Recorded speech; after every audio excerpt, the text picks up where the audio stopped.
Hello? Yep. I can't hear anything. Oh, I know. We're going to turn the volume up here. Okay. Yeah, because it was working fine. Is it working now? Okay. Henry, Yeah. Go back to what you were doing. Okay, sorry, Henry. Okay, Henry Goldberg. I'm an independent. As I say, I was working I've worked in the telecommunications industry for a large part of my career. I'm not currently working in the industry now, but I am participating in the education task group as well as this task group. Horace Friesen, I'm Vice Chair of ATIC, and I'm a participant in two other task groups here, and I'm also working on the broadband planning grant that Mark is heading up. And an excellent note taker. Yeah. This is Updike. I'm part of the broadband team here under Mike Golden here at the state, and we're working feverishly to spend as much money as we can of our grant over the next 3 years. And Mike Golden, Director of Broadband Planning for ASSET, Arizona. And Chad, introduce yourself. Speak loudly. Chad Kirkpatrick, Guy at Large, Interested Party, B2G Solutions. how about on the phone? This is Ralph Garish, ATIC member and member of the Arizona Telemedicine Council. This is Steve Peters. I'm the coordinator for the Greater Arizona E-Learning Association. I'm an ATIC board member and co-chair of the ATIC strategy committee. I've also been participating on a couple of the other task groups, education and economic development. Great. This is Patty Colvin, Intel Corporation. I am enterprise account manager, manage state, local government, and education relationships with Intel, and cover 4 states, so Arizona, Colorado, Utah, and New Mexico. And it's Mike Whipple here, ATIC board member, and I am coordinator of the DAC's Economic Development and Rural Outreach Task Group. Mike Keeling, Keeling Law Offices, past chair and board member and lobbyist for ATIC, and very focused on getting 2 bills through the legislature this year. Hi, it's Susan Annable from Cox Communications. I'm a member of this task group and then also the Right-of-Way task group as well. Okay, anyone else on the phone? Okay, great. We've got quite the group together today. I thought it might be helpful just to make sure everyone's sort of up to speed, especially for the folks that are new joining us. So we've been spending our time essentially building some core components to the strategic plan. We decided early on that we would focus first on our key set of recommendations and then thus action items related to those recommendations. And so last time we were together, I thought we made huge progress. We'll get to the document in just a minute, but we essentially went through and kind of rearranged our recommendations, reworded them a bit, debated some of our scope and the things that we really wanted to achieve, and I sent those out, I think. Michelle, Michael Britt is going to be able to use your post at 10:30. Oh, okay. So if we're able to start with the public safety, 11 o'clock. 11 o'clock. I should have been gone. You'll be here until 11 o'clock. Oh, so you're going to be here for another 20 minutes. Okay. So when we can, we'll jump to recommendation 8. Yeah, we'll do that first. Right. Okay. So our focus for today. So last time I sent out notes, the document, and I'll include the new. I don't know if I have you on my list, but I'll make sure you're on my list, and you'll get all the documents. Once you're on your list, there's no getting off. Can't get off, and you have to do it. Takes a restraining order. Yeah. So today we'll focus on continuing our work with the recommendations. We're gonna dive into the actions today. At some point, I'd like to I think we should update ourselves on, for those of us who have assignments around the documents, just give us a chance to weigh in on maybe what we're learning out of those documents, or if there are elements in there that we need to consider. We'll set aside some time for that. And then I'd also like to have an update on where we are with our planning consultant. Okay. So why don't we jump to the plan that we have in motion? Okay. Get some real estate here. Okay, so we are, there we go. These are our recommendations, and based on our discussion from last week, I incorporated our changes and reordered them because we moved some things around, and we decided that our flow would be as follows. We decided that we would highlight the fact that we want to build out the infrastructure, the high-speed broadband infrastructure, that we would focus on usage and adoption of broadband and computer technology. I kind of put that inclusion of all Arizona in parentheses. That might be something for us to consider. Leadership, that we want to highlight the fact that we need to formalize and sustain a couple layers of leadership in there. And then on top of that infrastructure, we want to focus on economic development and outreach and that program, education and workforce development, telehealth, research, which is the discovery and innovation, public safety, and then energy consumption and protection of the environment. So without kind of reading through these word by word, those are our major themes right now in terms of our recommendations. Any comments on what we did last time and what we ended up with in terms of our recommendations? I think they look Getting better all the good. time, Yeah. like the Beatles song. Yeah. It's good. We may decide to reorder them a bit if we wanted to highlight, some up front or whatever. But so far, as I kind of went through them, they still feel pretty good. You got the right bucket. Figure what you put in. Oh, and the other thing I did was I sent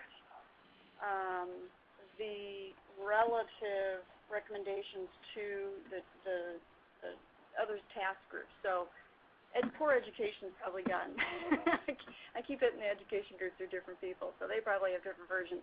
But I did get the telehealth component to Dr. Pitt with the telehealth subcommittee, and he and I have had some conversations, and he's working on that component. And then Brad generated, some baseline text for the education section. Okay. I thought that was a good start at advancing and looking at, how sections might begin Right. to look. I haven't had a chance I didn't get a chance to see what was there and then decide how to incorporate it. So you won't see it in here right now, but I'll get that in there now. I don't see anything quantitative in this. Are we dealing with quantitative? Ted, we looked at the California plan, and it led with 50 pages of a snapshot and quantitative stuff before it got to the meat of the policy. No, I'm not talking about situation assessment. I'm talking about future. Yeah, but there's also metrics. But we moved all of the quantitative stuff down to Appendix A. So it would at a very high level show up at the executive summary level or whatever else introduces things. But the bulk of it, I think one disturbing thing in California is you had to get to page 80 to really get to the meat of the policy. We know quantitatively only 3 people did. Yeah. Maybe they're all in Arizona. So just below the way forward here is, a formative, right there, Appendix A, which was meant to be. But it's Ted's asking that, for the metrics along a particular dimension of these high levels. Right. What's the plan to get in quantity from X to Y? Right. Well, then that should be so, if I may, for a moment, the general thought on structure was, the table of contents would state the recommendations as sections. It may not number them 1 to 9. May give them a bold word or 2 or 3. Then you would state all the recommendations as the header of a section that listed the sub-recommendations or whatever we call them. And that way you can get through those 6 or 8 pages immediately. Then you would repeat that, but then have a paragraph or 2 under each of the sub-recommendations, maybe 8 average or under. So you have the high-level recommendations, you have a restatement of the high-level recommendations with the sub-working recommendations or more granular ones. Then you restate that and break each one out with stuff that would then include the metrics. So we haven't gotten to the metrics. Michelle, Mike Healing, could I make a point to kind of emphasize what Ted was saying? Sure. Thank you. I really believe that the reorganization is appropriate, but the other aspect of what the California plan did was they really led from evidence-based activities and facts into their recommendations for policy, and I would really encourage us to have that same kind of evidence-based foundation to our policy recommendations. So, and putting the evidence in the appendices, I really think is a much better way to organize. But I would like to encourage us to make sure that we do really have a strong effort with regard to the evidence on which the recommendations are finally made. Yeah, the reason I raised this, I was at the ABIC meeting on Monday, or a couple days ago, I guess it was early this week, and we got 2 reports, both on the data system and the Department of Education, and also the Common Core curriculum that's coming in that's going to require every single student to sit in front of a computer, whatever school they're in, and that's going to be coming on board within a couple of years, and then it's going to be, a lot. So we got a couple freight trains just running at it that we have to have broadband out in certain areas by certain times, and to make this whole thing state do what it has to do, just for federal reasons and for state data reasons and other things. So I think we need to make sure not just increase or whatever, we need to have quantitative things in. Increase by this amount. Right. By this amount of time, and we've got to nail these points. Right. Okay. Those are good points, and and so there may be certain sections where it's important or critical that we have those measures, and then maybe not so much for other sections, and we'll get to that point. Now we have to. Yes. So let's go to Recommendation 8. So let's go to recommendation 8. So you have 10 minutes. Tell us everything you know. Yeah. Exactly. Let me get down there because I think we'll want to. Okay. So in terms of the recommendation, and I don't know if you've seen any of this material. No, I haven't. Okay, so you're going to kind of be on the spot here. But we've essentially said that for our recommendation in the plan, that we want to support and align with the public safety community in enhancing and leveraging operations and communications capabilities.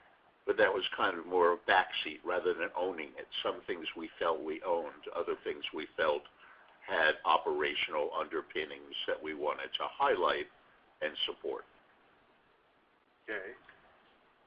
So does that seem like a reasonable? Well, I'm not going to try and evaluate that recommendation, not having seen it. But, let me give you a little backup. The legislation that was passed last week, signed on the 22nd. Right. That establishes, it allocates the D block to public safety. It establishes Public Safety Broadband Commission on a national level called FirstNet for First Responder Network. The initial working group is to be stood up within 30 days and to develop a national plan in 90. The FirstNet Commission would be established in 6 months. Within 180 days, I think is the wording. And then they would implement what the first group put together as a plan. What I need to do in terms of, and there's all sorts of issues around, here's the plan. The FirstNet Commission will hand each state a RFP that says, here's what it will cost for us to build out the entire network within your state, and here is your fee schedule. Okay, states have 90 days to accept or opt out, and then if they opt out, they need to come up with their own build-out plan, all right, and yet connect to the network and be interoperable and so on and so forth. So that's kind of the summary overview of what, there are all sorts of questions. I mean, the legislation is only a week old, so the questions are stacking up as we go, but we'll work through those. And just for the group, this involves standards around devices, standards around the allocation and use of wireless spectrum, standards around backhaul and backbone connectivity. Right. So it's very, very comprehensive. And the key factor is that we're talking, for the public safety, we're talking wireless 4G broadband. Okay, so that's spectrum of cell tower to handheld device. That's the D block. Yeah, that's the D block side of things. But where we have synergies is the backhaul and fiber that both approaches need to build out. Getting fiber to all these cell towers in rural Arizona, where the carriers were not previously planning to support fourth generation LTE. Right, and that's from a public safety perspective, we need to cover all of Arizona, not just Metro Phoenix and Metro Flagstaff and Metro Tucson. So, when does this have to go into operation? All components that I described have a time specified in the legislation, except that where FirstNet figures out what the national plan is and has a cost structure in place to give to the states. There's no mention of the time frame there. A year, 2 years, we don't know what it's going to be, but I think that will, as the boards get put together and they together their own timeline, then we'll have a better idea. Another high-level concept that the group should understand is, I think the proposal is that there will be several redundant network operating centers located in certain states that will support all of the states' networks. Is that a fair? Yeah, I mean, the opt-in or opt-out, a state does not necessarily need to have its own core. I mean, and from the network standpoint, the national network will have everything needed for the IP/IPX backbone and all the cores that maintain, users, device, SIM connection, who's authorized, who's not, and so on and so forth. What's the bill number? It's 3630, HR 3630. And there's pieces, and there's a 911 and 911 Next Gen in there, and of course that payroll thing. Is it being run presidential appointment? Is it run from one of the agencies? It's being run out of NTIA primarily, with lockstep with FCC. Are you on that national board? They have not established who's going to be on the board. He's kind of on the formation committee, I guess. Right now, I'm on the waiver recipient group, which is the 21 state and local jurisdictions that have been given the guinea pig group that is allowed to use not the D block, but the 700 megahertz public safety, about 5. It's narrow broadband. Can you define the funding stream and the funding opportunities that you think that will be happening? At least the right off the bat, there's $135 million via NTIA for grants to do the R&D in the state. In terms across the states or across the nation, right? So would they go to PSIG? Through PSIG? Yet to be determined. We're just now. I'm putting together kind of a what does this mean to Arizona, and getting together with Phil and Aaron and figuring out where it makes the most. Michael's very modest, but he really been the thought leader in creating this national plan. These are grants to the states, right? NTIA grants, yes. But they're specifically allocated to the, shall we say, the first responder community as opposed to at large. Is that not correct? Correct. Okay. And then How does all that play in with 3 years ago? You know, we all just had our broadband grants. Yeah, that's where I was coming from. Is this just another? Because that one was what, was $75 million to all the states. Right. And that's, I think, how we got. Well, 700. Some of which was 700 Some of which was public safety. That you mean the BTOP funds out of the broadband? Okay. The kind of the same agency, right? Yeah. NTIA. Sounds like a whole new program. Different bag of legislation. So they're trying to, you know, they're scrambling to figure out. Okay, we got to manage this grant stream. There's $7 billion earmarked, $2 billion up front, and then the remainder will have to be earned through auctioning wavelengths through the FCC. That's how they're going to pay for this $135 million to the grants. Apparently, they're looking at $28 billion worth of auction, and of that, 21 goes to deficit reduction, and the remainder goes to the public safety broadband, and a little bit to Next Gen 911 and stuff. But this $125 million will probably be a qualification-based grant to each state as opposed to a competitive grant to states at large. In other words, Like the grant we have. like the grant we have for the mapping. It was planned that every state gets a portion of it. Yeah, I would imagine that they would. So the 135 is for planning for the city. The $7 billion is for the infrastructure to build the system. Right. That'll be based on project by project planning as a priority, probably, and it probably will be more competitive as to the. That NTIA grant process is $135 million. There you go. I wouldn't mind that. I know. Is it possible that this is the last round when they awarded the grants? Most of the winners were government entities. Is this same concept possibly, or is the wording in the $135 million is government only, as far as I can read it. You mean in terms of who can use the? Yeah. Who can manage it? Okay, so is there an opportunity? I have two questions. Is there an opportunity to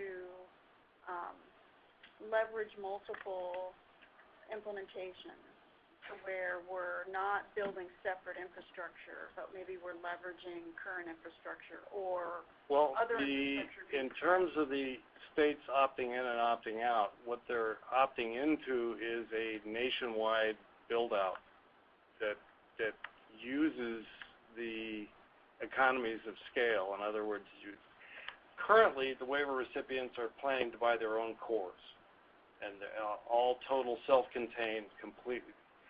AT&T, Verizon, commercial networks, they have 5 cores nationwide. You don't need one for every jurisdiction. So that kind of economies of scale and so forth is. But you would utilize and co-locate on existing towers, for example? And that's what the $135 million's for, is to do the statewide analysis of what towers you need, what density, what coverage. But it's the case that the concept of shared resources has been on the table through a lot of this early discussion. And there's a lot of public-private partnerships being wording throughout the document. Oh, there is. Okay. Yeah. So they can. Okay. Yeah. Okay. That's a shift in the public safety world too, of not having to have their own dedicated everything. Well, hold on. That's the legislation says that. We haven't talked to the jurisdictions yet. Sure. Now if they got dedicated funding. Well, here's my question. They don't need to share. Well, but hang on. Public No, safety I've gotta traditionally wanted go. to have their own towers, but we could slap on another dish for a school, maybe? Or are these towers going to Don't know. be public safety exclusive? We haven't done it yet. And you're going to get one of the cores here in Phoenix because we don't have any forest fires and earthquakes, right? One of those 5 cores. Have you ever administered a network operating center? No, but I'm sure there's people Nobody in wants Arizona to do it. that They want to own it, but they don't want to do it. So one last question before you go. In terms of our plan, it seems as though now the focus of this section should really be about this effort in terms of public safety. It should be focused on a build-out, whatever that looks like, of this new program that's being Because this is the forward-leaning stuff that we and we've been kind of in abeyance, just kind of hanging back because although we're doing regular updates to the Public Safety Broadband Commission that's Arizona's, okay, until we had legislation and knew what the national structure was going to be, there was no... Mike, I have a question. Sure. Will the states have flexibility as to how they run each of their programs as long as they coordinate well with CORS? One. Yes. And number two. The legislation is written such that local jurisdictions need to provide input to the national design because they know where their crime density is, they know what their mountain topology and their infrastructure that could be shared. So the idea is written in that it be shared. Right. Can the governor direct that state agencies in the state of Arizona plan on sharing also, as opposed to having independent-minded local groups say, we've never shared before, we don't want to start sharing now, and we don't think it's important to share? Anything's possible. Okay. He said politically correct. I've read a lot of your planning guides because I used to write for contests for you guys. We have what you call a system of systems. Is that no longer the That the is concept? not the concept for the Public Safety Broadband Network. It is a whole singular, top-down. That changes everything for completely integrated. And that means if you're a public safety officer and you're being redirected to help with the fire in New Mexico, that you land and you open up your device and you are on the system and and you're authorized. Right. But Galen, there seems a critical juncture at which the state run. offered the national topology and plan and can either choose to opt in or to do their own parallel effort. And so there's going to be more flexibility probably if you opt out, but more downside in how much work you have to do. I mean, we're a long way away from seeing that, but it sounds like there is a significant decision juncture. Well, the chief law enforcement officer in the state of Arizona, besides being the Attorney General, is in fact the governor. The governor is the chief, shall we say, emergency person in each state. And I would think that you'd want to integrate a plan so at least the basic infrastructure providing, shall we say, backhaul to all of this communications has got to be shared. Right. Yeah. Right. And But it's a good question, but quite premature. Okay, someone on the phone has a comment? Yeah, this is Steve Peters. Michelle, I have a question, a procedural question for you. And I'm sorry, I apologize because I'm new to the committee here, so maybe you have already made these decisions. But one of the big questions for me is this group, and Mark sort of had talked about this earlier, about will this group own certain things and other groups own certain things? And so my question is, you've identified a number of goals relating to education, to healthcare, and so forth. Have you talked about, is there going to be a procedure where you will convene, sort of like the task groups that we had, convene those interest groups? As you know, in education, you got universities, community colleges, K-12, libraries, to bring those folks together and really have a comprehensive strategy for education.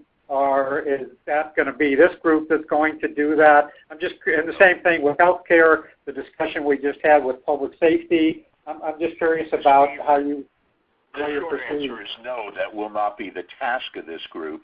We're delegating down in education, in telehealth, and economic development to other DAC groups, and there's a DAC council as a whole. But no, I don't really think we have the budget, the bandwidth, or the portfolio assignment to do that. Well, I guess I guess my question for this group is, so is this group can be the facilitator, the convener of those different groups to bring them together? Well, what we're trying to do is create linkages through the content. So we have representatives now on this group from those other task forces. And we've asked those groups to basically take their related recommendation, word the recommendation in a way that truly represents, that focus, and then really focus on the action items. And those groups have done that or are working on that right now. What I really wanted to ask, was it Mike? Yes. Was whether there is or whether we could formulate a group or tap a group for the public safety piece. So we don't have groups for all of our recommendations, so at some point we're going to have to figure out how we, who we tap to fill in those action items. Can I answer that for you? Yes. Within ASSET, we have an office called the Public Safety Interoperable Communications Office, which is the big office, which Mike is a part of, and then I also work as project manager as well. Okay. Partially, once in a while.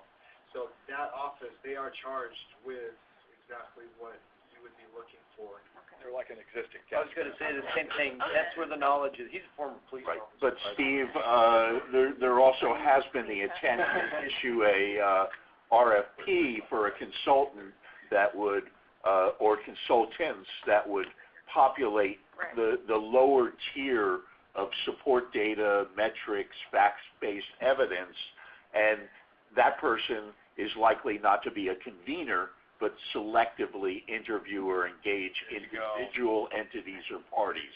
But there's really no concept of a convener, I believe, attached to this group. Yeah, I think this group is looking from input from those more specific task groups in kind of summary form that can then be embedded in. Well, and we got to remember what the strategic plan is going to show. So we probably ought to outline, with approval, of course, from the PSIC group here locally, and because they will know the wording that needs to take place, how the interface might take, especially regarding the shared basic infrastructure that we're talking about, and maybe even up to the next level of requirements if there's a sharing of resources in a particular area, particular towers, etc., maybe a guideline within the strategic plan that talks about how that's done. Or a hope, anyway. And that, I don't know that we can get any more detailed than that because a lot of the stuff's going to be done on the fly. It's going to take about a year's worth of planning using that $125 million across all the states. I would imagine you divide that by 50, and that gives you about $2 million in Arizona. Unless they do, but remember, when they did the mapping, they held back $350 million to do the NTIA version of the map. At the same time, they gave minor, small amounts to the individual jurisdictions. Well, I don't know at that least we can. Congress has identified $125 million. I think if NTIA is driving this, they have a model to follow now because the mapping stuff has been fairly. But I would say the mapping model is more the implementation model, the development model. I'm not so sure. I would have to look at the legislation, but I would actually guess towards the other side that the NTIA will want to own the R&D and the overall planning with some state participation, but not be parceling out the money to states to do that. They're going to keep a portion of that $125 million for themselves, so they can run their own office and their own planning, just like an important role that we're describing for this group is to guide federal communications and advocacy as well. And I think it's extremely important that we coordinate that with the same kind of federal outreach and advocacy that. But that's back to the public safety. Steve, did we answer your question on generally the role of this volunteer group? Yeah, I think so, Mark. And anyway, PSIC has pretty much most of the information we'll need to write that chapter and the expertise for it. In many ways, they're ahead of us. We just need to tap into what they've got. I think part of this plan is there's a lot of planning that's gone on in some of these chapters that we have, and part of what the goal of this plan is to shine a light on it, right? So isn't a part of the goal, though, for us to advocate for the most efficient Yes. network design? Yes, Since we're talking about multiple applications, absolutely. we should talk about. But I know because we're encouraging the integration to be the most efficient possible for the state, right? Yeah, and that comes back to this issue of shared resources, which is extremely important, especially with regard to the fiber infrastructure and broadband and all of that. So, But when Steve says convene, he means are we going to go hold a education strategy conference ourselves? That's kind of what he means. And I believe and he's new to this task force, and that's great. But I believe what we more generally intend is to find the people involved in that, ask them to interact and bubble up that stuff rather than us trying to drive. Someone has to advocate, like I say, for the efficient network design of the whole system. And So- we're the ones that Well, I are think integrating, that they're is- talking about the integration, that right? is a role for this group. Right. Right. Someone has to make sure that we consider that in all these. They're a potential major customer. There will Like be, all I the others. think, some hearings if file. the pattern Sorry, goes too through. many voices. Right. Sorry.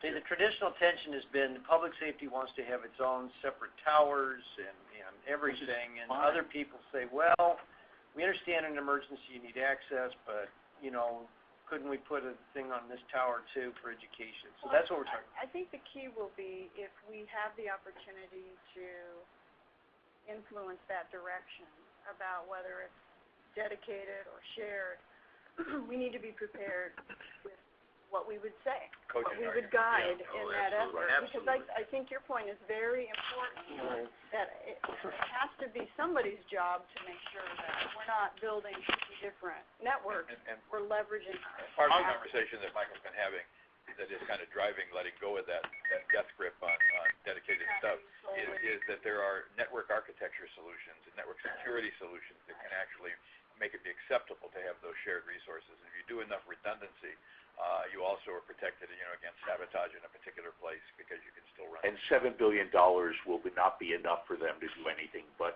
share infrastructure. And that's They the need best answer $100 of all. million if they were to own it all. And the funding level alone will define the need to share, not the full.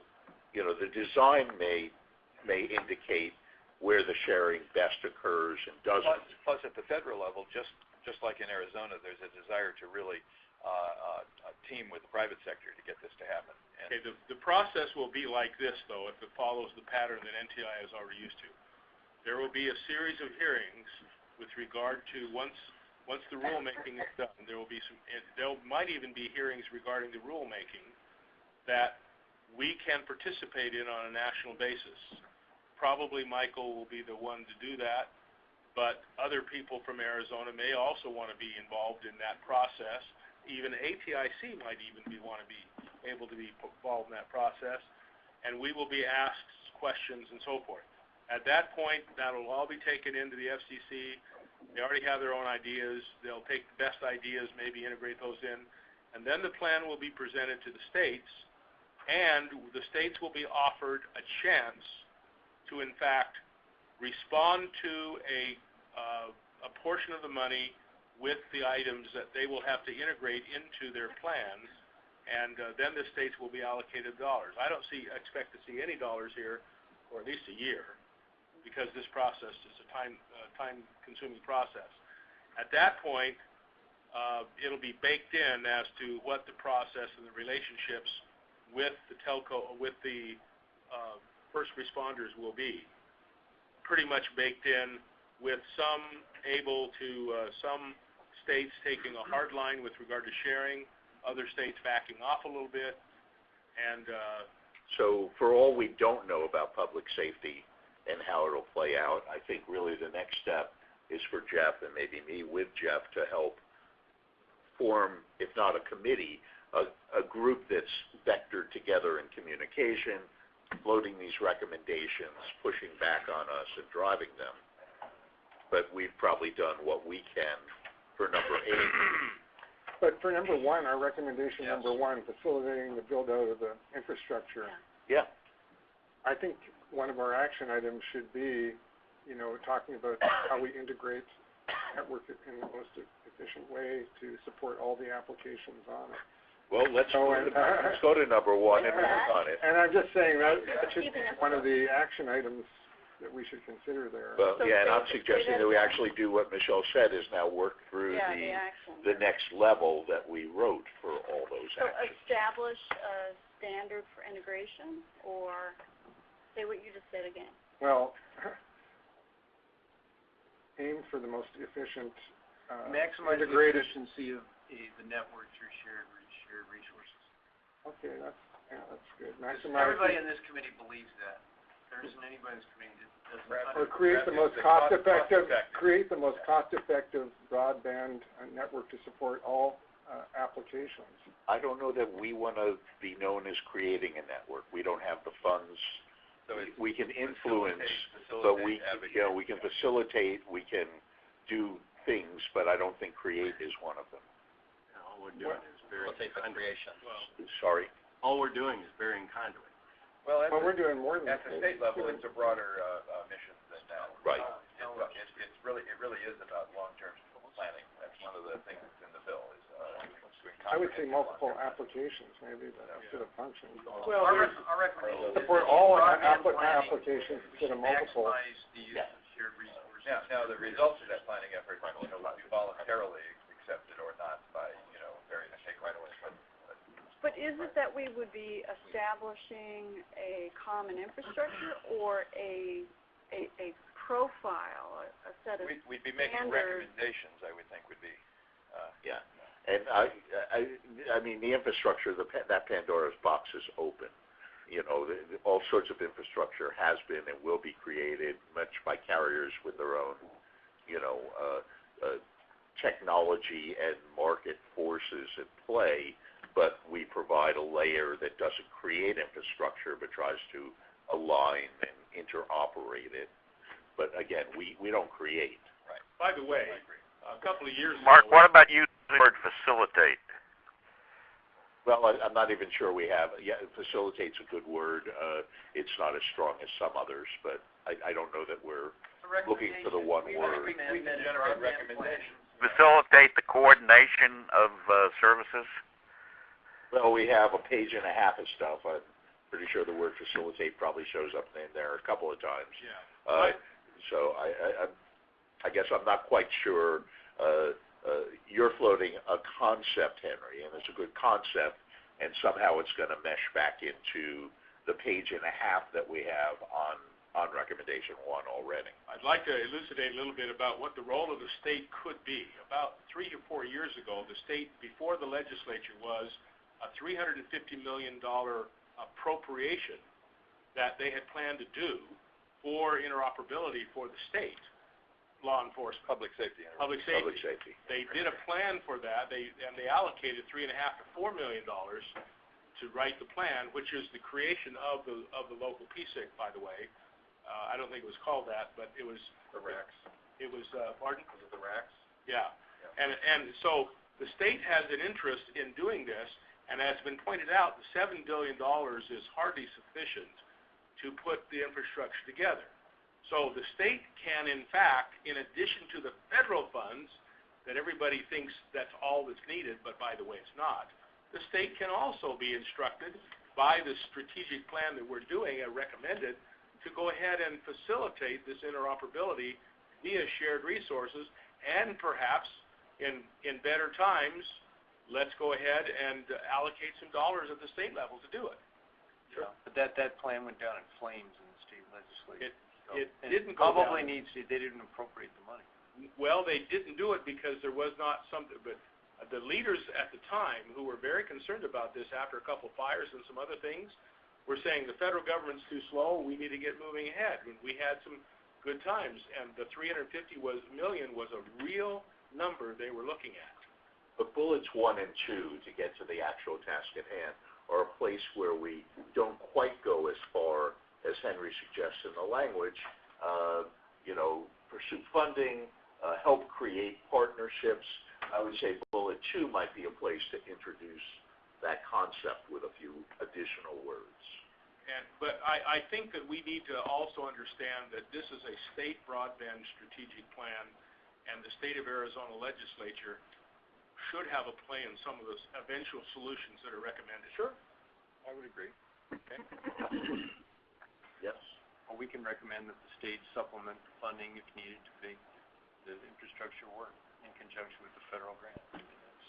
As we rely so much on the federal teeth, we're going to have real kinds of problems. But where we say help create public-private partnerships, the concept of integration and shared use can appear in bullet 2. We're helping create partnerships, public/private, and we're talking about the integration and shared use of public and private. It seems to me a logical landing place for... Should there be some language in there in consultation with private sector providers and agencies or something like that, state agencies? Something or optimize share. I mean, you could even go as short as optimize shared use. 3 words. I'm trying to get at a different point. Acknowledging that this will come out of a conversation that we need to have with stakeholders, of all stripes. Well, yeah, help create, to me, kind of assumes dialogue. Can we zero in on a couple of examples here? So we have GovNet going right now. So GovNet is building out middle mile, kind of last mile. Not totally last mile, but some last mile. Elements of both. So they're busy putting in their infrastructure, and their mantra is to leverage things that are already there. So they've gone around and they've set up these partnerships with counties and whatever, local entities to do things like use their poles or, the share rights of way. Okay, so we've got that effort going. Now we have this other one around public safety. If we don't think about the providers for the moment, what about those 2 initiatives would we want to make statements around that could encourage them or maybe even put pressure on them? Could you explain GovNet a little more, because I'm not all that familiar with it? GovNet's a $39.2 million grant for middle mile throughout rural Arizona. It's the biggest grant the state But largely microwave backhaul from the 13 rural county seats, and then a hub and spoke out to schools and libraries initially, but the ability for them to wholesale services on that network to other providers. But the third element, Michelle, I'm not understanding why we have this GovNet program when we're talking about something broader than that. She's saying use that network to leverage public safety. They've got towers, they've got microwave things, they have a network. And as an example of the kind of sharing we're looking for. Yeah, so what I'm saying is, here we've got now a couple of processes that are going to start building out. So now everybody's getting on to building out. And this is to your point. Conduit.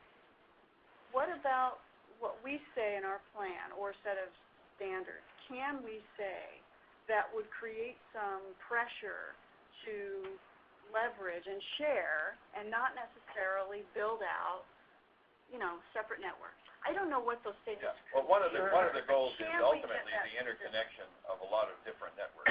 There's not going to be a single network solution in the state over the next 10 years.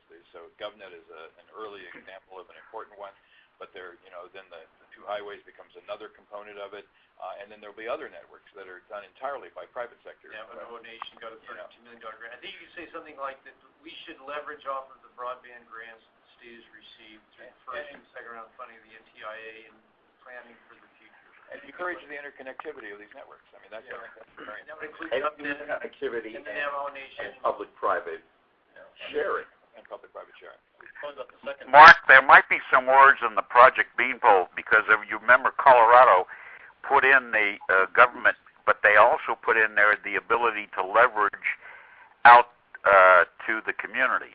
So there might be some words or some guidance in how to collaborate on that from the Project Beanpole wordage. I think encouraging government-operated networks is a time bomb in Arizona. It is a time bomb, and MNT failed miserably. I'm not saying that's what we do, but I'm saying as far as the encouragement of collaboration, that was one of the key words in the Beanpole project, was to get collaboration with the various agencies. Well, and that goes back to my question earlier about how do you facilitate all of these different activities that are going on? Is that the role of this group to convene folks to do that? And related to that question is, aggregation of demand, about how do we facilitate aggregation of demand so that we have the public safety folks, the education people, how are those integrated into a clear aggregation of demand on a statewide as well as a community basis? Steve, I think Mark answered that earlier. But we're having that discussion again, Ralph. People who want to speak, so let's go with the phone first. Next comment on the phone. Oh, I just had my piece. Okay. Right, but Ralph was trying to speak. But nobody heard it, so say it again. No. It was Ralph's response we didn't hear. Yeah, that's what I was thinking. Ralph. So, Steve, again... No, I'm saying is that you answered the question before, Mark, as far as this group going out and aggregating. That is not the responsibility at this point in time of this group. No, this is a strategic group, and those are tactical activities. Right. But Steve asked, how is it going to happen? Well, this is a strategic plan that should state how it's going to happen, a level down from the recommendations you're seeing here. When these recommendations break out to an action strategy, the action strategy will almost never be actions recommended for this committee itself to take, but for other standing bodies or bodies to be created. Both government and private, right? Yeah. Right. And those are the ones that have the money, by the way. Well, and should DAC be playing a role that's almost like a connector, where you're working with whether it's EPS or ADOT or GovNet or your Wireband or whoever else out there that has some of these networks in the rural areas, facilitating conversations. Are there interoperability standards? Network connectivity. And the key phrase you used was facilitating conversations. I think that is a role for this group. but this document would define who we would hope or who we would task, and those may be different things depending on the entity and the recommendation, but not own it. Well, Is this GovNet, by the way, is it meant to link government offices around the state primarily? Is that the primary purpose? But their mission is primarily to link government offices. Right? Okay, so why couldn't we be including government offices as part of the applications in this overall broadband infrastructure? And there's e-government stuff specifically in one of the areas. We do. Yeah, it's been mentioned. It's been GovNet started 10 years ago to connect all the EOCs of each of the counties, emergency operations centers. That was the beginning of it. Now it's morphed into what Michelle's talking about. Emergency operations centers is our public safety thing. Why not all government offices be included as part of this strategic plan? They are. Yeah, there's they are. a government section in these recommendations. One of the problems we have... In what you have, there's an e-government section. Okay. That's the place to indicate that there should be sufficient broadband available to remote facilities that need it as part of e-government. I think we need to highlight the government part of it more clearly. I'm not sure. Okay, that's called SACnet, and we need to chat about that. But this is not the time to educate everybody. We should probably do that. Take that offline. GovNet and SACnet. But one of the problems we have in this strategic plan is that we have to be very, very careful about naming any particular private sector entity specifically. Except as an example. But we need to also, without naming them specifically, talk about the roles they will play and also the strategic plan that they might participate in. And I apologize for not, we all have different understandings and levels of who GovNet is and who NTUA is and what their grant was and what the Tohono O'odham Nations grant was and what the Library Systems grant was all about. And they all kind of fit into the strategic plan and they are in process right now. And so one of the very, very important things that we have to do is as well as possible, we need to say, we need an identification in the strategic plan of what the current existing opportunities are. What's the reality as of today? Let me just point out to Henry that bullet 4, we don't use the word government agency, remote offices, but anchor tenancy opportunities are predominantly those offices. And some of us with a historical involvement understand that. And so it could be clearer, it could be stated in a way that we wouldn't have to explain that to you, but that word anchor tenancy historically in state telecom contract development has meant DES and, social services and economic environmental quality. They're the dominant player in that phrase, anchor tenancy. I'm just saying, we're aiming for, in the strategic plan, we're aiming for the best long-term plan for the state overall, to support all the key applications for the state. We're talking about education, health, economic development, public safety, government, and we should be aiming for the most cost-effective infrastructure for the state to support that over the long term. And that should be a key goal of what we're you have to balance the aiming for with a practical understanding of current status and what's possible. You may desire that Quest and Cox merge because that would give you a better cost model, but they're not going to. So we're not talking about that, but we're just talking but about I just threw that out. Whether we can encourage separate networks like the GovNet, if it's more efficient to integrate that into an overall strategy for the state. But that's exactly my point. It may be more efficient, but it simply ain't going to happen. So, and we could discuss reasons why that's not going to happen. It might be some idealistic desire for it, but it's simply not going to happen. So I kind of you're making a judgment that it won't happen. I don't know whether it can't or not, but we should be part of our purpose. It seems to me is to develop recommendations that we think would be effective for the state. Whether there's a lot of resistance to it or not, there's going to be a resistance to other things in this plan too. We're trying to recommend what we think is the best direction for the state. What promotes the best long-term development plan for the state and the most cost-effective. Unless that is balanced, and I would suggest that to me, suggesting the ideal or recommending the ideal when it's more likely to anger and annoy rather than to bring those parties together is not the best strategy. You should see, the sausage making that has gone into driving SB 1402 and SB 1403 can give you a real-world politic, spelled with a K at the end, I believe, politic view about what has to happen to actually get these parties to cooperate. So here's a suggestion, because I think that I see your point, and I support that notion of if we set all politics and all opinions aside, what are the statements that we need to make that best suit Arizona? All for that. Balance with, compromise in terms of what we think is realistic. I'm going to put a note by this one, because I think we should think about what's the best way to make this statement, and where do we make it?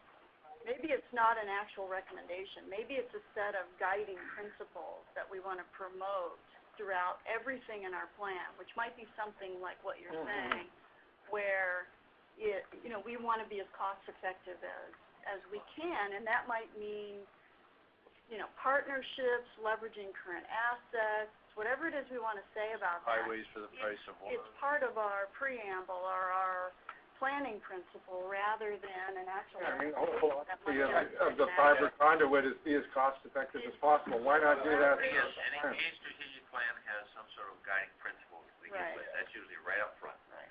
And I think all that can be bundled into there. But it also has to have feasibility. Word feasibility. Word feasibility is a key word. We can't run a cable, fiber optic cable across Grand Canyon. And there are some other feasible things feasibility issues. For example, what is the existing condition and what are the existing contracts? GovNet has a substantial set of realities existing right now that if we try to move against it, we would have a county supervisors association going nuts. But if all we said was simply explore the notion of leveraging assets, even though you might decide, it's not going to work, we have a contract, or no, it's a commercial, we can't make commercial decisions entity. for But if they at least explore it, that might Agreed. satisfy our principle. Steve wrote me an email. Steve is trying to ask a question. Okay, Steve, go ahead. No, I already asked my question earlier, so I'm done. Oh, really? Okay, awesome. So in general, what I've learned about creating possibility, and that's what we're talking about in the strategic plan, is that you do in fact, you reach higher than you've ever been able to reach before, but you do take the notion of, is this a feasible opportunity? Is this a feasible possibility? It's extremely important to have both of those components. So you do want to, in fact, expand outside of what's been done in the past, and yet you got to keep taking a look at, how do you make it actually? I want to pause for a moment and make sure that to see if there are others who would like to weigh in on this particular aspect. I'm thinking particularly of Susan from Cox and Patty, if you guys have any thoughts about this. Do you dare speak? I defer to Patty first. Patty, go ahead. Any comments? No, not at this point. Thanks. How about you, Susan? I'm presuming what you're asking is what is the rationale, or is it a supportable rationale to include provisions that may be politically unpopular, but should we go for them anyway? Is that the question? Well, yeah, I mean, we've just been debating around a particular statement about leveraging assets and partnerships. And most cost-effective versus most practical. Well, I think you might have a solution to that by simply saying where such coordination or sharing is, desirable by all parties involved. I think you leave the door open at least for the notion that there may be some interest in doing it, but it may not be wholesale because of some of the resistance for people, protecting their networks, but at least the notion that there could be some sharing of assets and resources if the parties were willing would be something we should encourage. It's back to the asset sharing concept. That's positive. Yeah. And so if it's in a place where we can describe that in a way like you've added, maybe that'll, kind of be that happy balance. Yeah, these things have to be encouraged, not demanded. Right, and I don't think you're suggesting we demand it, but I do like the idea of making some statements around that. I think it's important that we I think think it's more about that. facilitating business partnerships, not forcing sharing of networks and assets. Right. That's a big difference. Yeah. If it makes business sense for two companies and that's the only way to work together, fine. If it doesn't, it doesn't. But in the public safety arena, I think you actually are going to force it because the budget itself that's allocated will demand it. The budget is forcing it. It's just is the culture on the public safety side going to be open enough to co-locating or sharing or what have you? Those two may clash. We all The desire Feds will probably mandate. They are already clashing. But federal, healthcare, education, all have federal mandates that they're really going to have to be met. And I think because actually they're good. They're good for us to probably get off a dime and do some things. And those are, as I say, trains coming down the track at us, and we're going to have to do certain things we haven't done in the past. Okay, I think we should get back to our reviewing of these actions. And I think we have the right group to actually make some judgments about what we have with recommendation 1. So for those of you on the phone, we are looking at recommendation number 1, the section where we actually have action items. Yeah. 8 bullets. Oh, are you? Can you guys see this online? I'm monitoring the iLink screen right now. Oh, all right, awesome. Okay, that's so. You can see it. Okay. I can see it. So this is what's being seen out. We can see it. The action that we have here states that we will develop and pursue funding sources, such as grants, broadband bonds, public-private partnerships, to aid in infrastructure deployment.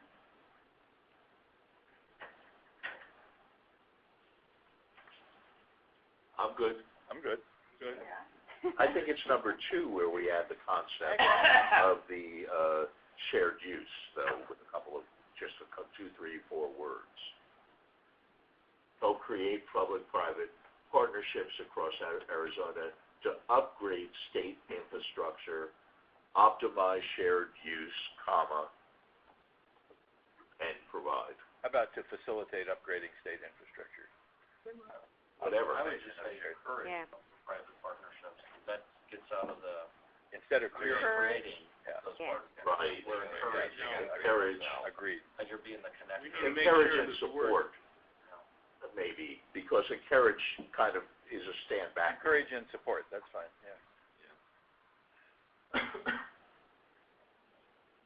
State-owned? I think your funding sources can support it quite a bit. Okay, now, there's two parts of that state infrastructure. Are we making sure that the word state is not an ownership, is not understood to be an ownership situation? Right. So it'd be upgrade infrastructure within the state. Broadband, how about broadband? Right. Or broadband infrastructure. Yeah, replace state with broadband. Arizona broadband. Yeah, Arizona's broadband infrastructure. Okay, so now it says encourage and support public-private partnerships across Arizona to upgrade Arizona's broadband Well, you might infrastructure. take out across Arizona now. Well, it's Okay, right. Oris does not like the repetition of a word in a sentence. Where were you, Oris? You should have been on there. And he's trained me. Mark hit across the back of the head. So let's go again. Encourage and support public-private partnerships to upgrade Arizona's broadband infrastructure, optimize shared use, and provide wired and wireless broadband to unserved, underserved areas with no or low-cost leases and other mechanisms. That's a really long statement. I think I lost I that replaced the halfway. and. I replaced the and with an or. Where on the last line of that paragraph, cost leases. Michelle? Or other. Yes. Yes. This is Steve. I don't see anywhere in here, in many of our conversations with ATIC, we talked about the issue of redundancy and that many communities have no redundant network. And so is that something that needs to be included in this? It does appear, it may not appear here, Steve. It certainly does appear. I'll just put a little note here. Hey, Michelle, it's Susan Annable on the phone, and I know it'll come probably as a shock to no one in the room, but I do have a little heartburn over using the term underserved. Again, just because that term isn't defined yet anywhere, and I would suggest until we get arms around that and agreement around that, perhaps we take that out and simply leave it as unserved. Sorry, I'm not I can't align with that. we will eventually have a well-defined underserved And at the strategic level, state of Arizona. and I think leaving it undefined is okay, because it is just strategy after all.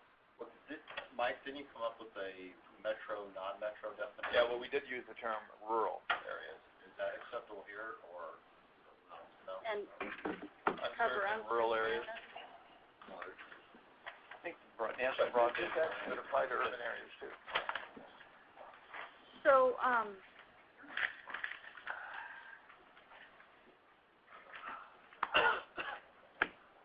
so do we need to be that specific? So we're saying. Well, actually, I was wondering if we could abort the last part with no or low-cost leases and other mechanisms for the next level down. I think that That's part of too that, specific for that. So just take that out. Yeah, take that out. I think that came from California, was it not? No, I think it We came had that, from us. we wrote that ourselves. I think it came How from about us, taking, but that it's too specific for this location. to satisfy Susan's objective, how about taking out the reference to unserved and underserved areas altogether? Well, that's And where I'm. talk about providing increased levels of wired and wireless broadband capacity. Increased or robust or. What about just adequate? And that's defined by what the people see. But what's the point of this action? Is it to encourage public-private partnerships or to point to upgrading and provisioning? Or maybe it's Isn't both. this where we're talking about integrating the public safety stuff in? How about just Optimized shared use is How about a just nod to that, a period after wireless broadband and calling it a day on but only a small What part. if we said Two highways is a nod to that. encourage and support public-private partnerships to upgrade and provision Arizona's broadband infrastructure through optimized shared use or something? There's a great definition in the National Broadband Plan. Let me just pull it up and read it. Yeah, take out the whole reference to wired and wireless. Yeah, wired, because, I mean, that's assumed, right? And the un and underserved. Or to maybe all areas. What you say is on a priority basis, which is what we're talking about. I mean, on a priority basis. What priority? What does that mean? Easy to do or absolutely needed? Okay, here's the national broadband plan. Broadband speeds must. Okay, so we need one conversation. We don't want to reference that because that's going to be a moving target. But the national plan does talk about underserved and unserved. Well, it says broadband speeds must be fast enough to make the experience useful to users. Yeah, that's their definition. A 10-year-old. Yeah, John Kelly said if it's not useful to users, it's underserved. In other words, if you're in rural Arizona and you can't get, your Netflix. Well, they have to be sufficient Well, and I think also that's sufficient to meet the demands of health and education. And that's probably what we're talking, and to meet the current demands or the existing demands of health and education and commerce in all areas of the state. Now that I like. And Michelle, Mike Keeling, if I can make a point. Sure. If we go back to the definition that Brad just read from the National Broadband Plan, where it's useful to the user, that's very highly portable to the user needs that come in from our various stakeholder groups, education coming in, the first responders coming in, et cetera. And that's where, for example, Steve mentioned the need for redundancy in certain of our situations. The first responders, for it to be useful to them, it'll have a redundancy component. For it to be useful to the educational community, it'll need to meet the requirements of Superintendent Hubenthal's is bubbling up now, et cetera. So I think that actually is a very good phrase for us to utilize, probably coming out of similar kinds of discussions that occurred at the national level where it was coined. Well, How does that relate to? so to go back to what I just said, meeting the demands of education, health, and commerce needs in every area of the state. I think serving the We're also need. talking about it potentially for public safety. So meet all Meet the requirements of all critical applications.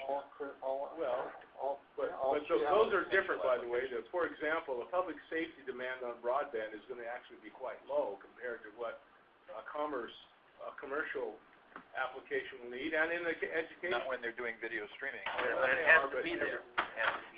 It has to be there. But Yeah, right. I mean, I will say that the coming demands of education in Arizona, if we get the plans through, will be a need of every home to have at least 6 megabits real.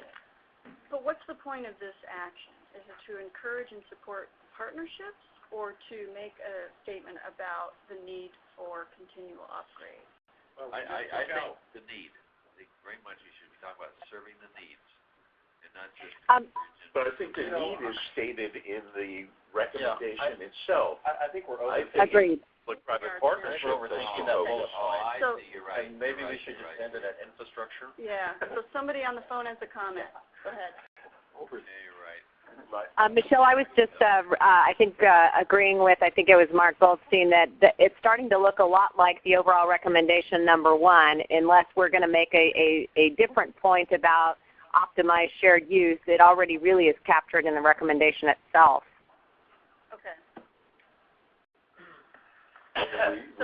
We lost optimized shared use when I left the room. Well, the point of the sharing is we're sharing the networks to meet all the application needs, right? We're optimizing the cost by doing Trying to that. create the network, and we're encouraging people to work together to patch together the network. Right. Well, So we need that back in there, optimize No, shared. I think we're, There we go. move on, number 3. Good to go. Okay, does that seem okay for, at least for the moment? We need a word Nazi. We need the word Nazi, come up with different. Like a soup, Like a soup Nazi, yeah. All right, we can use infrastructure some more, like it. Okay, third bullet. This is, Now, okay. is the third bullet part of the first bullet? We're talking tax credits to encourage this, and then the first bullet is funding sources.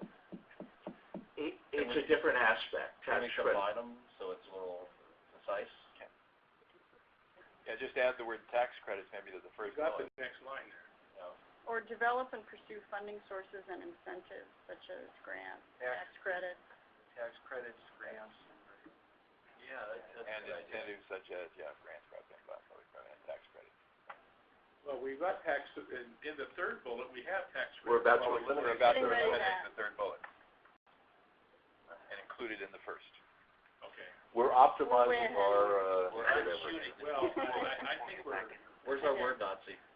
We got rid of one. Okay. All right. Now, the question mark that was after the third bullet was primarily because of the concept of feasibility of that in Arizona, whether we wanted to recommend them Yeah, based on our knowledge of their likelihood and who that might annoy. Yeah. But remember, over 5 years, that environment may change. Yep. We're going to have all kinds One of can only hope. So if this hits the eyes of the legislature, are they going to grimace over what do you mean tax But we credits? say pop that, Or we you can guys You can explain. say possible tax credits. No. I'm just throwing that out. I think Hey, under Michelle? that, you give some, under that you have your 3 paragraphs Okay, well, that which talk one? about it. And the tax credits don't necessarily need to be state tax credits. Okay. They Did can I hear a comment on the phone? It's Susan. I just was suggesting, I think it might be smarter to make that more general as tax incentives. It could be deductions, it could be credits, it could be state, it could be federal if you wanted to pursue it. I think you're just probably have more latitude if you make it broader, if you're limiting yourself just to say tax credits. Okay, that's a good point. That's a good point. So I already use incentives. What would be a different? That's okay. He won't this is Can I do defining. that, Oris? Can I use incentives twice? Well. Yes, please. BYU graduates. Yeah. All right. How about funding sources and mechanisms such as grants? That's a good idea. Okay, mechanism. Thank you there. Okay. Now, That Oris, was there. I've never heard a grant called a mechanism. All right. Now, let's third bullet New again. new number 3. Assess and pursue where appropriate anchor tenancy opportunities such as a part of every state agency's process to negotiate leases. So this is specific to state agencies. And the remote offices that we were talking about, yes. Why would it be limited just to state agencies? I mean, counties could do this. Yeah, some government you're right. could do this. Because we may have started with this from California. Yeah. So governmental entities. Government and state and local government. Every governmental entity, yeah. Schools are governmental entities, but, Governmental. And then, in fact, we might want to say, process to negotiate leases. There's a lot of access. There's a lot of specific stuff. I think process to negotiate leases is not a good Get rid of term. it, Or period. Yeah, we can delete that. we can do better than that. To get rid of process. Yeah, I mean, Everybody knows that. Yeah, as part of every government entity's connectivity planning. All right. and I would suggest that in addition to government entities, we put public-private partnerships. Okay. Well, where would that go, Mike? Well, it can be government entities and public-private partnerships, so it's in exactly what we're speaking of right now. In other words, if this is good for government entities, it's likely also a good recommendation for those public-private entities as well. Yes. Okay. Yeah, though I think that to me confuses somewhat. We tend to use public-private partnerships on the provider side, and this is on the endpoint or customer side. I could argue for its use, but I think it is confusing to me even there. What do we mean? I'm not clear what we mean by the anchor tenancy opportunities. What Those do are we? the people who pay the bill that make it possible for the individual. The people that buy bandwidth should. Biggest customers. They're the large end user customers of Okay. And they support financially the upkeep for other people in rural areas to get affordable broadband. That's why they call them anchor tenants. They're critical to making rural broadband. The parallel is a mall, which has three large stores in it, and then a lot of little stores come to that mall because those 3 large anchor tenants are in that mall. Right. Yeah. and they tend to sign long-term contracts with the provider. Was there another comment on the phone? Does somebody want to Yeah. So we're saying, if a, I have one more concept that may fit here, and Steve mentioned the concept before of aggregation, bandwidth of customer need aggregation. And anchor tenancy is in no small part demand aggregation. Customer need identification and aggregation. Right. Because in many cases we don't even know who they are. Right. So I'm suggesting that the concept of demand aggregation belongs somewhere, and it conceivably could be put as part of this.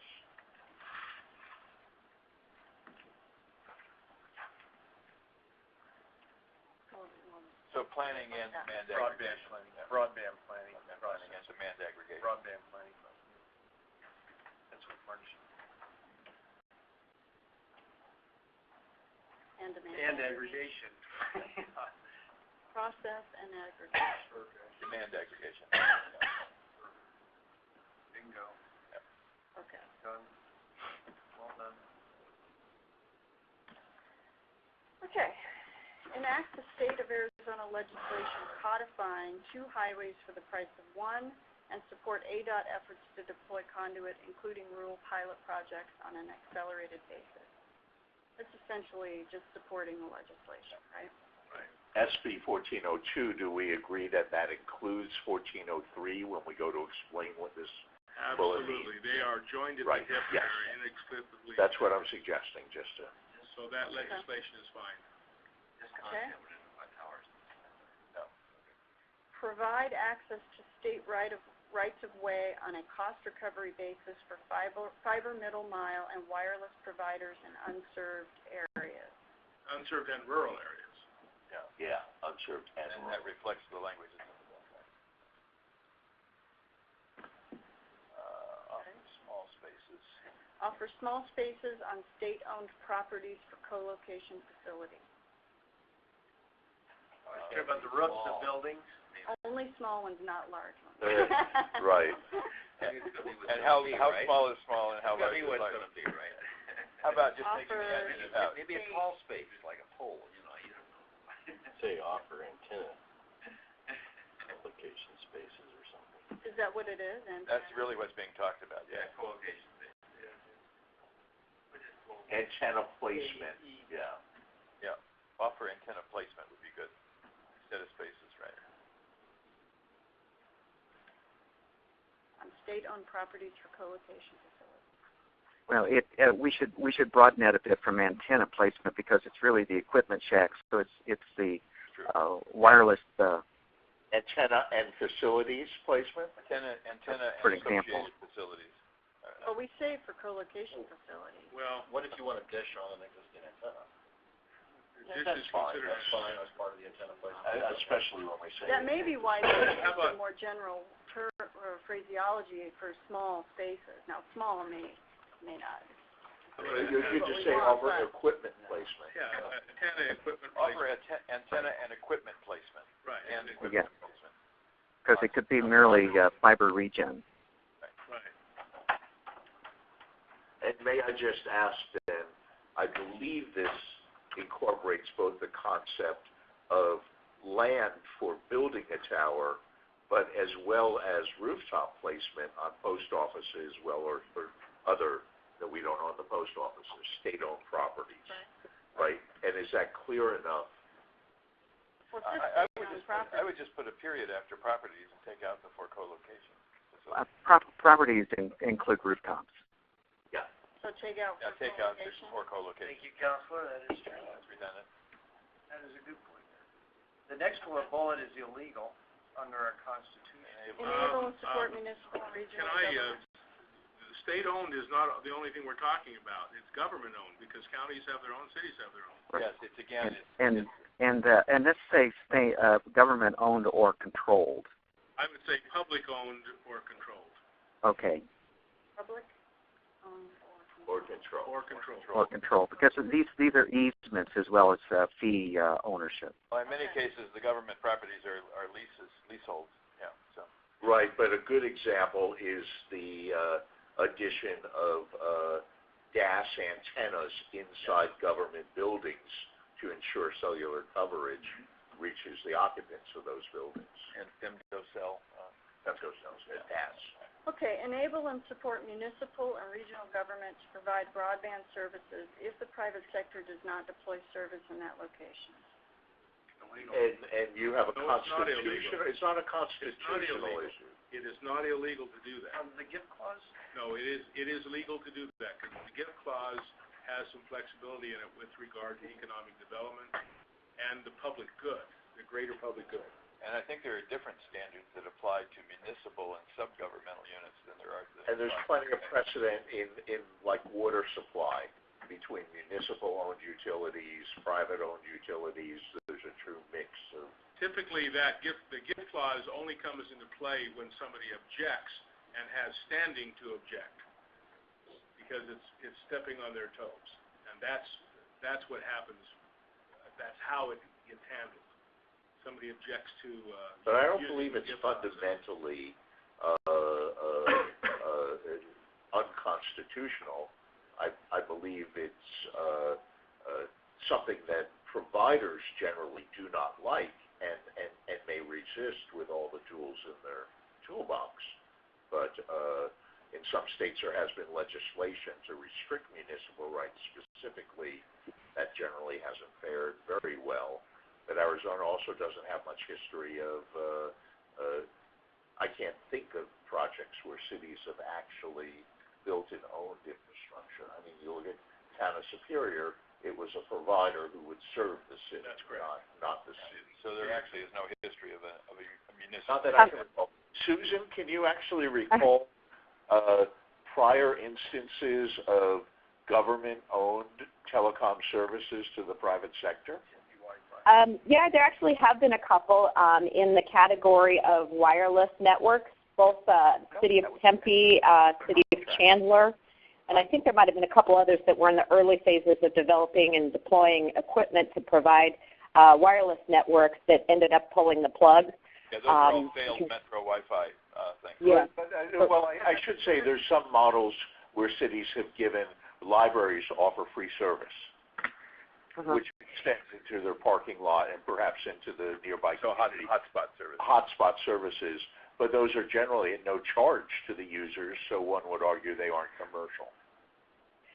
Yeah, and I think the issue is that broad community-wide Wi-Fi networks have not succeeded in Arizona, and really they haven't anywhere nationally. And I think, offering a provider perspective on this issue, I don't, we certainly don't support government-run broadband networks to provide services to the general public, in part because these models just simply don't work and usually rely on taxpayer subsidies to provide free service. And getting back to the issue of whether a gift clause is violated by doing these, if you're providing it for free, to the public, I guess you could say there's no violation of the gift ban. But how do you afford to provide the service for free and run a broadband network that is significantly expensive unless you have ongoing subsidization through grants and other funding sources? So that's where we get back to our chief opposition is, paying taxpayer dollars or, worse yet, fees on our subscribers to fund municipally or state-run broadband networks, we would absolutely oppose. My recommendation is to take that bullet out because it's nothing but controversy, and to Susan's point, the stuff hasn't worked. So, and it's stated as a last resort, even in it. I think it could go. Well, this actually in there where the private sector does not provide the service in a cost-effective manner. No, cost-effective is a real dicey term. Yeah. No, not this. Probably has to be the unserved version. Well, actually, I would say this: there is no law in the state of Arizona for a local community of taxpayers, let's say in a small town in Arizona that has been bypassed traditionally by every. They could come together, they could pool their money in either a tax-collected environment. Yeah. All true, completely free to do that. My point is, I'm not sure it should be a role of DAC to be enabling and supporting that. But I don't mind it disappearing. Also, show up and group shows up when we're talking about what they're doing. To build out that infrastructure. I would agree. Do you really need I think we could demote the conversation to the discussion under one of the existing bullets rather than have it as a primary recommendation. If some community shows up and is proposing to do that, we'll certainly talk to them. No, but to Chad's point, we could, under the second bullet, have a brief discussion of that option I think it's under kind of that bullet. implied in that second Yeah, bullet. right. Right? And when you explain that bullet, you could mention that. Santa Cruz County at one point wanted to set up their own network, and I blew it away.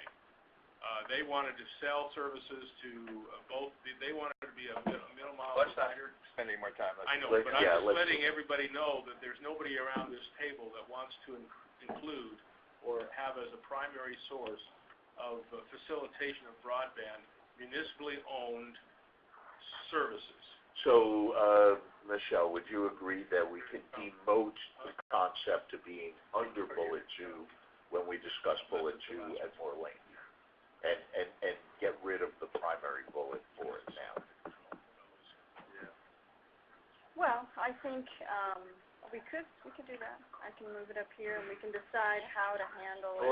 Or move it just down to the other stuff that we have to pick up. What we really want to encourage is broadband planning by those entities.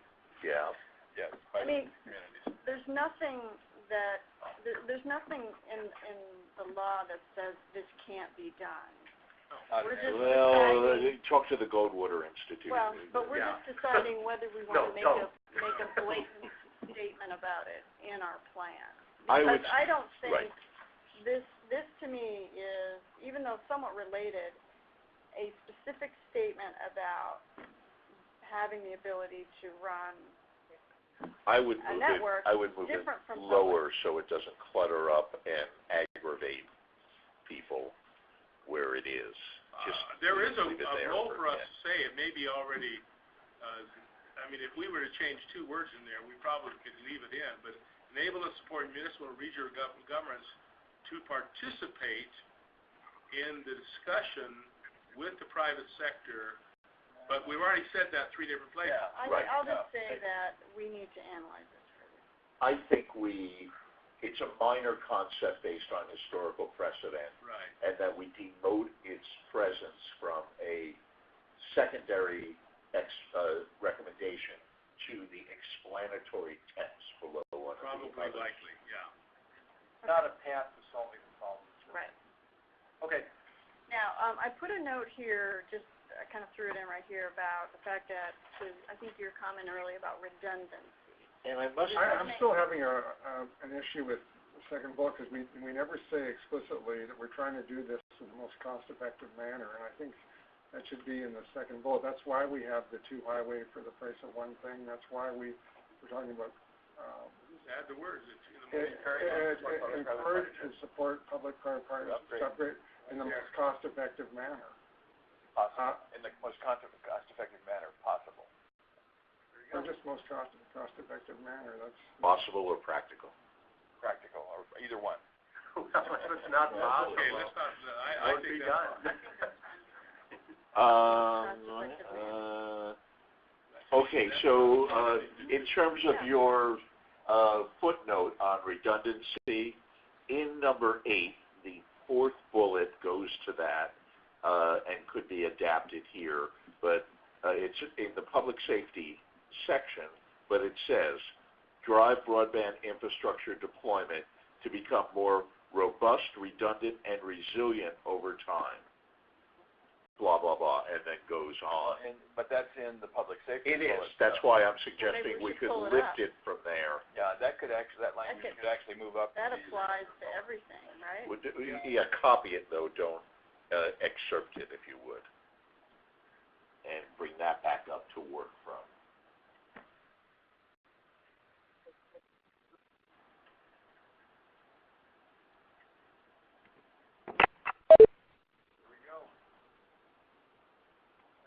and having it redundant. Right. I wrote that. Thank you, Mark. That's why you knew where it was. That's good. Yeah, actually, this came out of our. Okay. I think you might want to move it up in the chain, maybe below the anchor tenancy, the 4th bullet now. Right here? Yeah, just in terms of flow. What a memory. Okay. So Steve Peters, we did then add a statement. Thanks for that suggestion. Hey. Okay, so now we have a whole other section, and I think what I did here was I pulled this in from somewhere else. So we have a whole section here dedicated to rights-of-way and permitting. So we can try to dive into this. First of all, do we think that we need this kind of section? We could just blend the two. I think this is stuff that outlines the level of detail below primarily. We should make sure its concept is covered, but we should be saving this for the next, like we now have a new section for learning from Brad. I think it's part of the next level down mostly. Did you write this? So I think the header works. These are out of the plan. No, our plan. Right. Our right-of-way plan. Right-of-way that Mike plan. Keeling and I wrote. So Michelle, my suggestion is the phrase that says develop and advocate becomes one of your bulleted recommendations, and the rest of this is held for when one expands that in explaining and justifying. Goes into the body of the document. Yes. Good idea.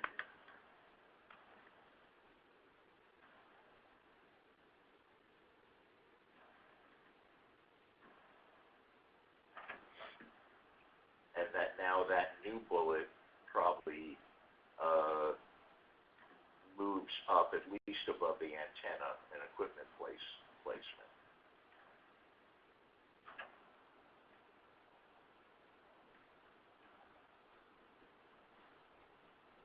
Where is it? I'm having a hard time. Oh, right here. That'll be the next to last. There you go. Yeah, try that. Does that work? Did that work?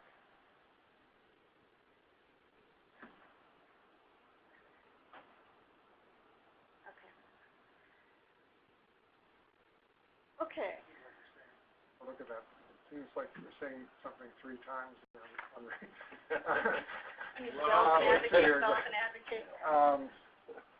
Maybe that makes the point. You were working this a little too hard.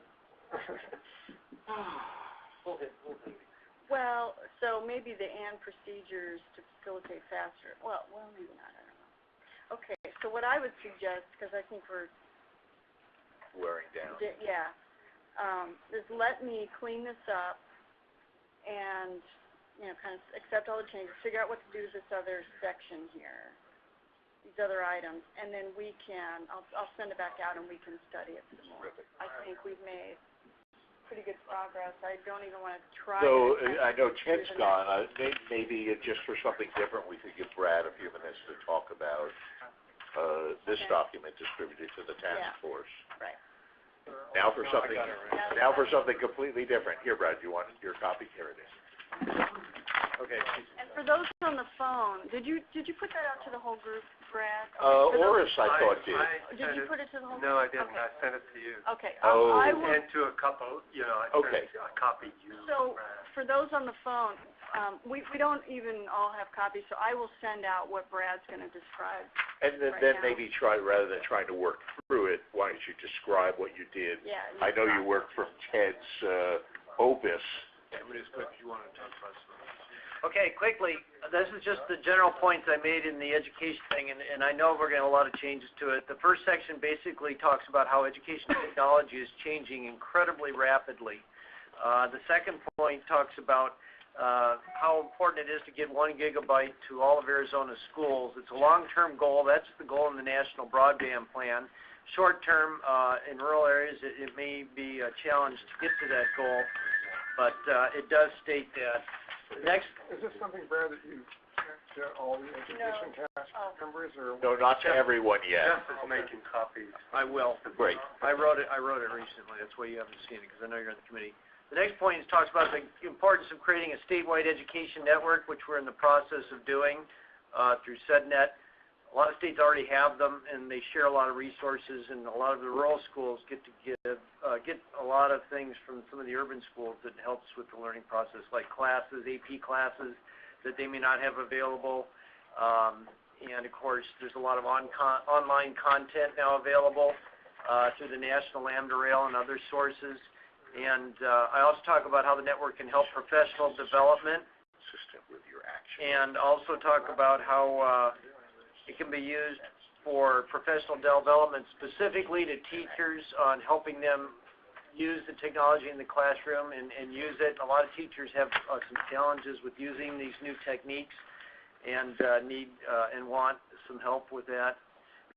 It also will allow for the teaching of professional development online, so teachers don't have to travel necessarily to every PD class. And then I talk about funding education technology and talk about E-rate.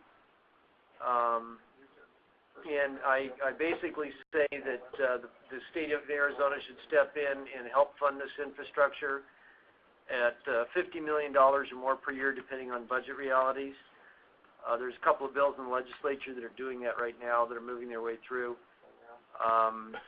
Then I talk about the governor's education reform plan and apply it to this.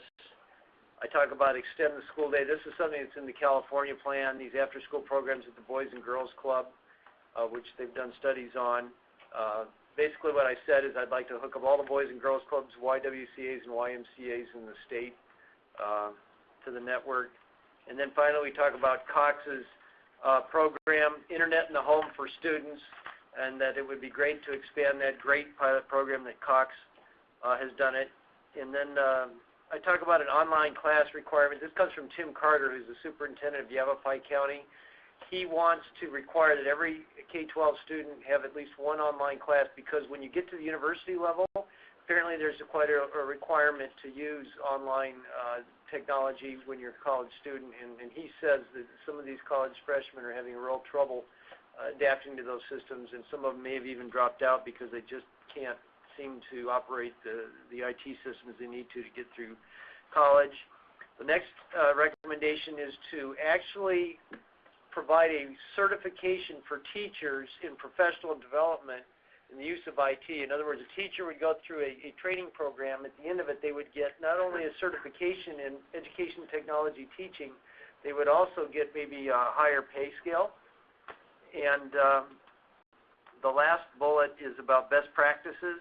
And there are a lot of schools in this state, like Vail, where Michelle's children go to school, and Paradise Valley Unified School District, that are not only leaders in the state, they're leaders in the country and the world in the use of education technology. And a lot of this information is not getting shared, and it could be, and I think, help a lot of other schools in our state.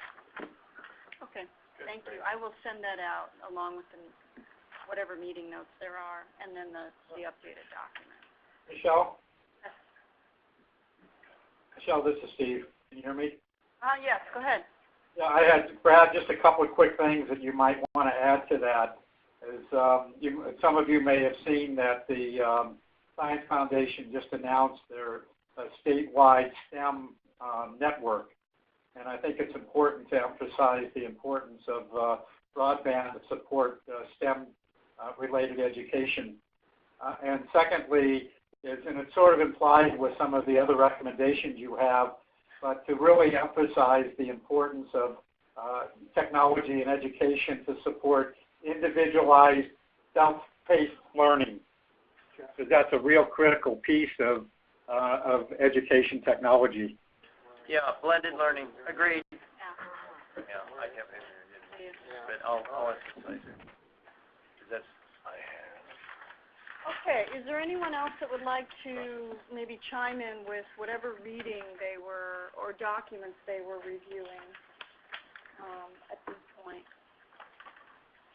It may be, it's probably better if there are points to be drawn out of those documents that somehow that be done. Kind of maybe the way you've done it, Brad, and distribute it out to the group so we can all take a look at it. Yeah, when I get something like that, should I just blast it out to the Yeah, group from now on? because I end up being a bottleneck. Okay. So if you have things that you want distributed, please feel free to send it to the whole group. Fine. Yeah. I'll do I that. don't do any kind of sense, I don't review, or I just send it to the whole group. Sure. That'd be better, faster. I called you yesterday to ask what we should start distributing to the group. As I agreed with you I would, so let me just mention some of the stuff that would really go to the Appendix A, the demographics, some of the maps. There's a really cool map that they have in wallboard form that shows the state highways and where pilot projects might be able to be cited, the maps about broadband coverage, some of the tables we're generating, but we didn't want to quite fire hose you with that stuff yet. I would suggest that maybe not this next round, but maybe after it, we frame out the rest of the document in a way that we can start dropping in some of that stuff to, if we had the e-learning section broken to the next level, we might drop Brad's stuff in there. I might start dropping the Appendix A stuff into Appendix A and start aggregating it a little So better. this leads to another question I have. And, so we'll figure out when to distribute those. Should we look for a place where everyone can get to these documents? Do we have a... SharePoint. Could we Or use I our could use existing, Dropbox. Use Dropbox. I could set up a Dropbox folder. Or if they all have links. More practical for an internal thing. Yeah. Right. Well, ATIC has a GrowthSite account collaboration platform. We've been using that for a lot of different things, and we can certainly make that available for this group. Either that, or if everything is a linked document, I actually, in the interest of bandwidth and copyright, prefer to link to them rather than to mount them on our own sites. And so I don't know that there's anything we're talking about. Michelle has given links to all of them or most of them. I would maybe even on the DAC site or on the broadband portal. The only thing would be the documents that we're generating in draft. Right. So how about if I just set up a Dropbox folder, and then we don't have to put the links. And that way I can put this working version out there, the meeting notes, That's the stuff she's all these documents, and then everybody can get to them. Right. Good.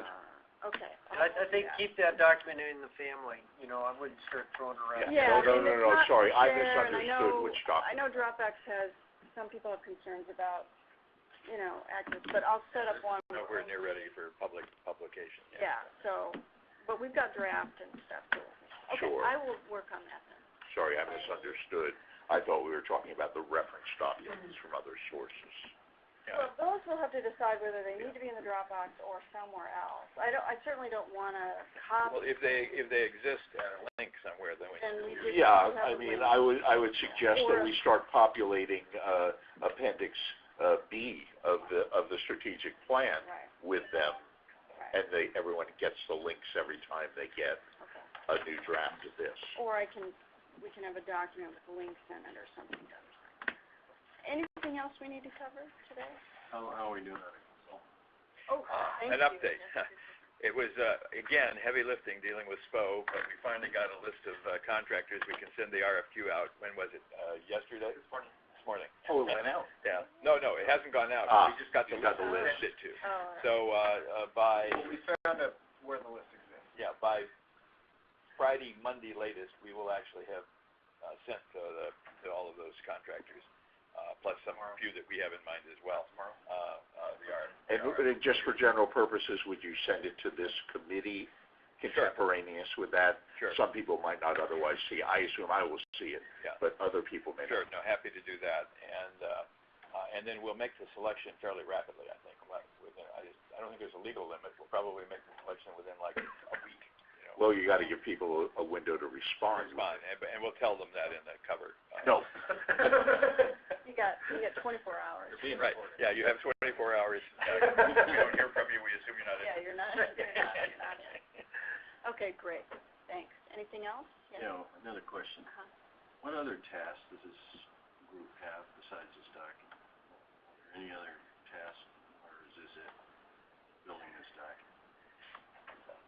At the moment, this is it. I think at the moment, that's it. Now, as the document actually becomes real, there's an ongoing task, which is to continue to meet and advise the larger council, our strategic goals beginning to be met that are described in here. And at one point, we were offered the opportunity to be the selection determinant for the pilot site or sites, and we passed on that for a variety of reasons. They handed it back to Asset, so we've got it. We've got it back in our lab. And there's so many. We will report to the folks, the task groups, as to shall we say, what we select, progress, why, and so forth. But most of it has to do with. Part of that process is going to be determined what providers want to be involved in these pilots, at which locations, and what's physically possible to implement to highway. Anyone else who's well, that's no. Asset will be making that recommendation. We'll probably bring it to returns, but we'll have to do the work. The details are so. It's very complicated. Well, we don't want a distraction from building the plan, and I think that might be. And so what this group is doing now is the most important thing. Was there something you think we should be doing? No, I was just curious, what all is happening. Has anybody got an update on the legislature? Feeling so, Mike Golden. It passed, 1402 passed the Senate as a whole and has gone to the House. 1403 is still working its way through some committee stuff. Still some language changes that are still being put in 1403. It's got one more reading, and then it will either pass. And that will probably be provided at the committee of the whole, that amendment, and they'll probably do it there, and then it will pass out to the House. And then we have the same process to go through again. But we're not scheduling appropriations yet. Appropriations are not necessary. Right. They passed on it because 1403? 1402 or 1403? 1403 is slated for appropriations. Slated to be heard in appropriations. It is? Okay. Oh, yeah. 1402. It's a shell. No, 1402 never was. They're on different tracks. Okay, anything else? I just have one about our ongoing conversation about server location stuff. We have finally now identified the software that we're going to use for the speed testing. All right. And so what we really need to request of you is